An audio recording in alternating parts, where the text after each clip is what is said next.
utopia is a bad place. It's not a good place. It's a bad place, which makes you think. Which makes you think about heaven, right?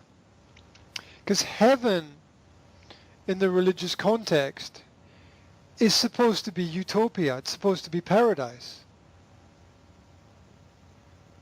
But in let's say the modern Christian presentation of heaven, right? You know, heaven is presented as paradise. But when you understand that paradise or utopia is not really what you want, then I think it makes things very clear that this idea of getting to paradise is not what life is about. Anyway, next there was a question: are humans the flaw in the system? And you know, in essence, the universal system appears to be a perfect construction, but the human element appears to be an imperfect construction within a perfect construction, because the human principles don't fit in. And I've got one really good example for this, I think. And when scientists and mathematicians were designing the present system that we live in, you know, the time system that we live in, the hours, the minutes, the days, the weeks, the months, the years, etc. They originally wanted a perfect mathematical system, but they couldn't create a perfect mathematical system because mathematics itself was a creation of people. And they wanted to have this idea of the perfect circle. And the perfect circle does not exist. You know, the perfect mathematical circle has 360 degrees, or steps or stages in the full circle. And they wanted to create a year as the perfect circle. But they found that they needed 365 days and not 360. Mm-hmm. Next, the right level of focus is the individual, which means that he's talking about the order of society in terms of groups. And he said that the principle that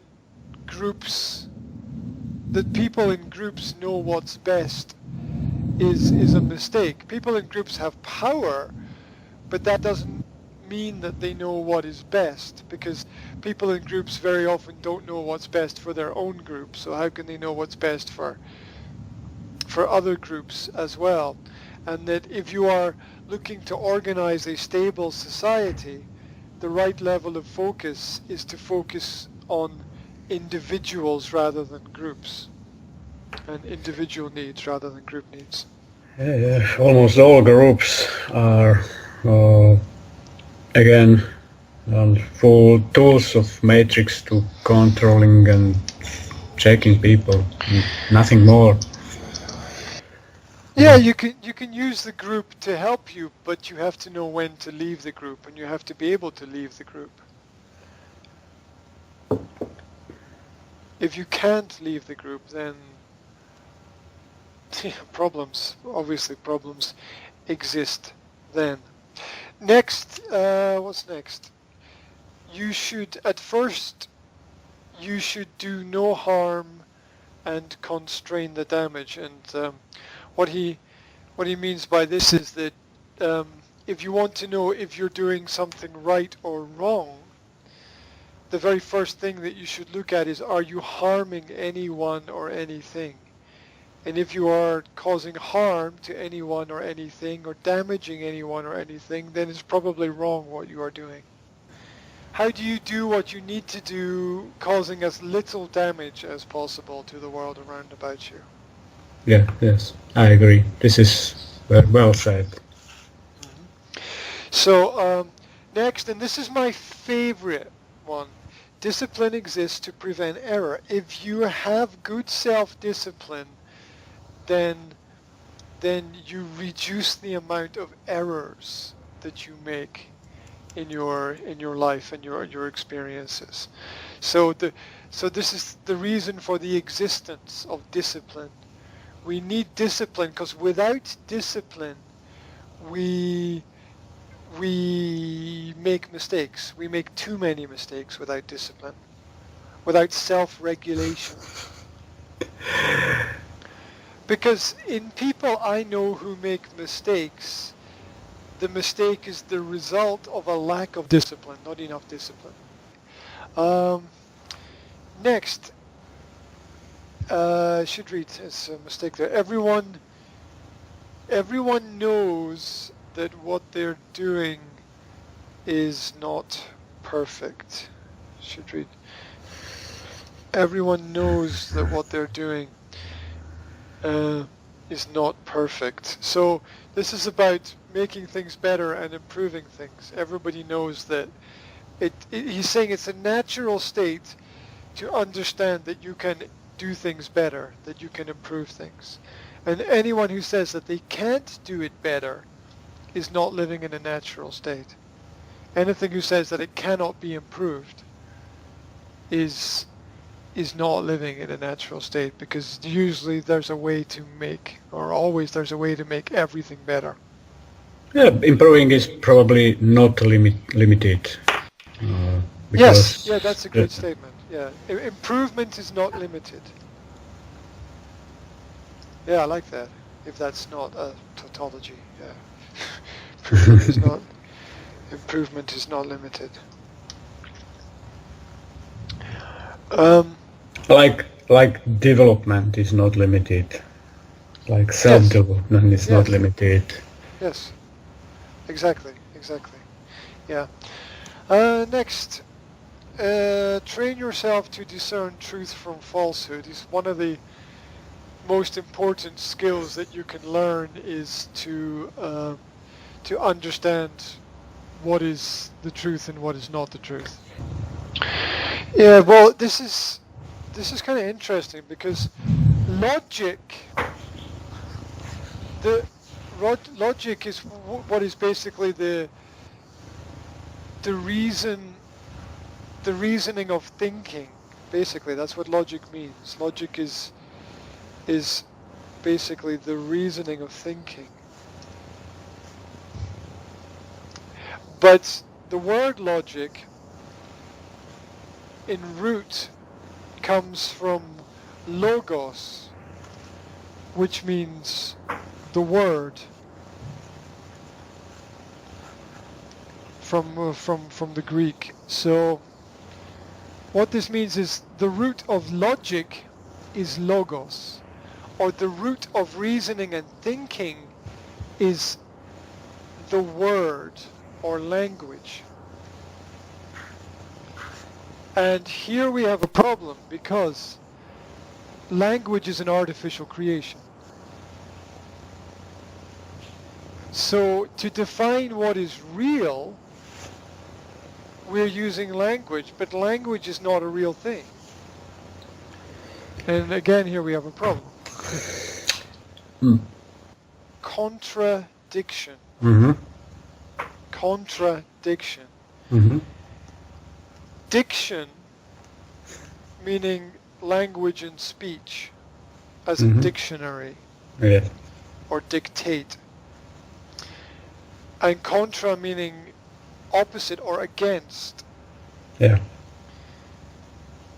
So we're basically fighting against speech.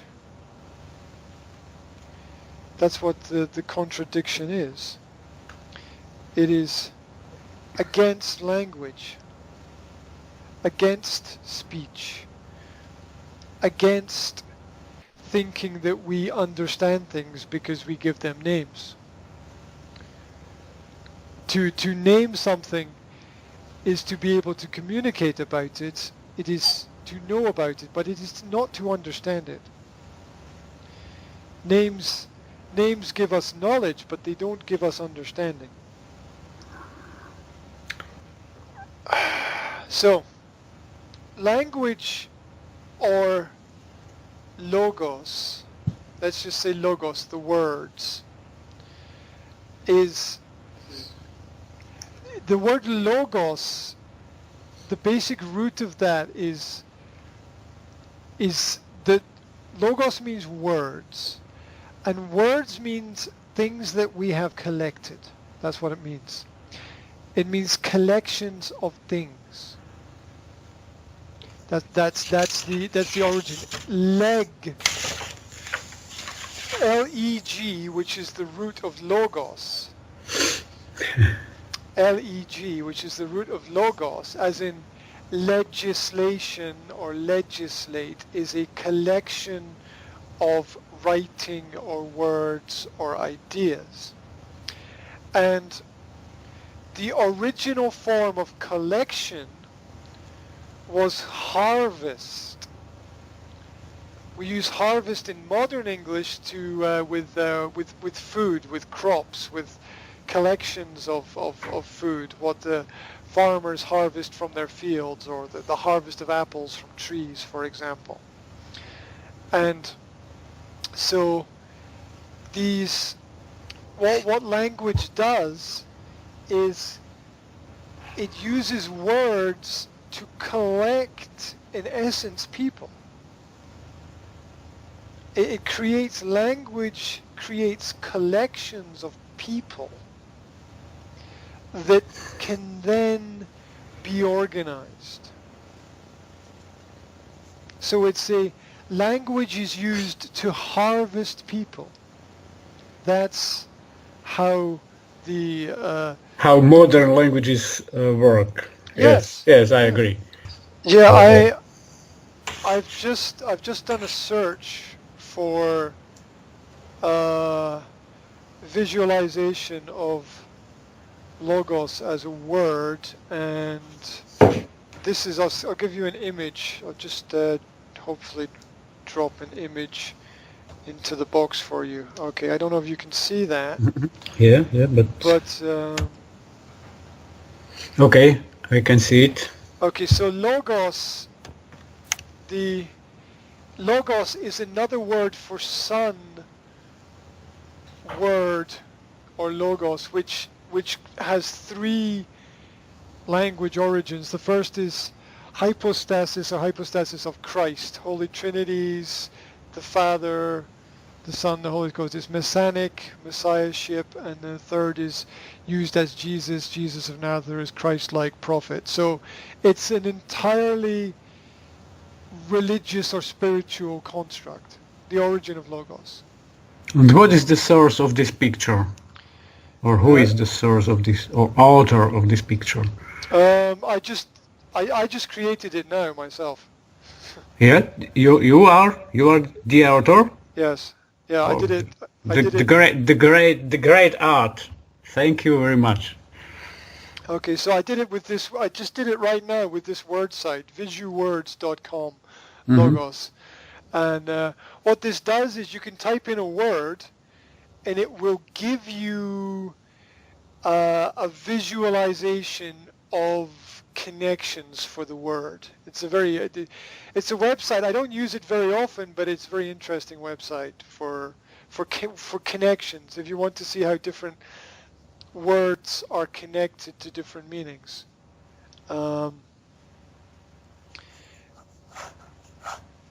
And I didn't expect this, but this is exactly what you were saying. Basically, this is a visualization. Yeah. This is the same. Yeah, it's a visualization of your description that logos has very little to do with language. Actually, it's got a lot to do with spirituality and origins. With sounds, probably, with sacred sounds and with sacred principle of creation. Yeah. There's probably a very powerful relationship to sound there as well. Resonant sound. I'm just looking at different things that exist connected with logos and other language. Yeah, there's a huge possible I don't know, matrix of information involved in understanding the fact that language allows for the harvest of people. Without language, it would not be possible to harvest the energy of people. And I think that is important to understand, that you don't just, I mean, people themselves are crops. People themselves are just, yeah, harvest is a very spiritual word as well. Okay. Anyway, where do we get to? Train yourself to discern truth from falsehood. After that is, no job is ever beneath you. And I thought this was an interesting statement, because the idea is that you can learn something from everything. You can always learn something from everything. So if you ever have any job that you have to do, you should perform that job or task to the best of your ability. There is, there's a reason for everything. He's also saying that as well in that statement. Yeah, it's there's a reason for everything that has to be done. Because he was talking about how people are very often unhappy to do what they have to do. And he said that doesn't help, right? There are jobs that are not easy, but being unhappy when you're doing something which is not easy is not helpful. So you should try to approach it with a positive mindset. And the last one is people who run things well are always interested in what they do, which connects with my principle, which is that attention to detail is important. Because if you care about something, then you worry about the details of that thing. The worst thing, or the worst situation, is when someone doesn't care. Now, let me give you a personal example of this. A personal example of this would be, let's say my household. Yeah, my household. Let's say my partner is not happy with her job, right? Oh yeah. And I don't do anything to help her. I don't talk to her about it. I don't communicate with her about it. I don't want her. I don't do anything to make anything better. I don't want anything to be better, right? That's just a sign that you don't care. The communication about problems is a sign that you want something to be better, right?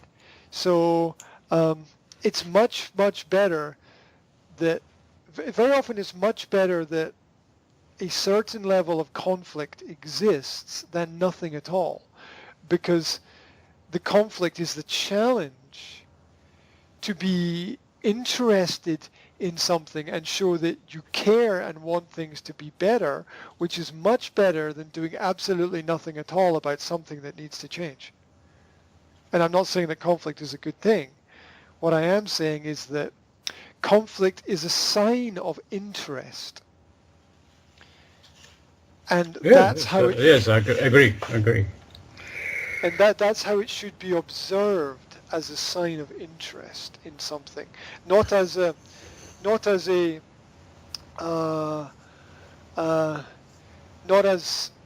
people often view it as a very, personal thing. Not as a personal thing, but just as an interest in something. Because if we're interested in something, then we care about it to a certain level. And the worst thing, I think, would be if your partner, for example, if your partner has a job and they're not happy and you don't do anything to examine the situation. You just leave it. And that just shows you're not interested. If you're not communicating about something, then you have no interest in it. And if you're not interested in your partner's happiness, then then there's not going to be communication about the important issue there, because it's the process of communication that hopefully provides some resolution or some new spark of idea to change something and make something better. There are healthier signs.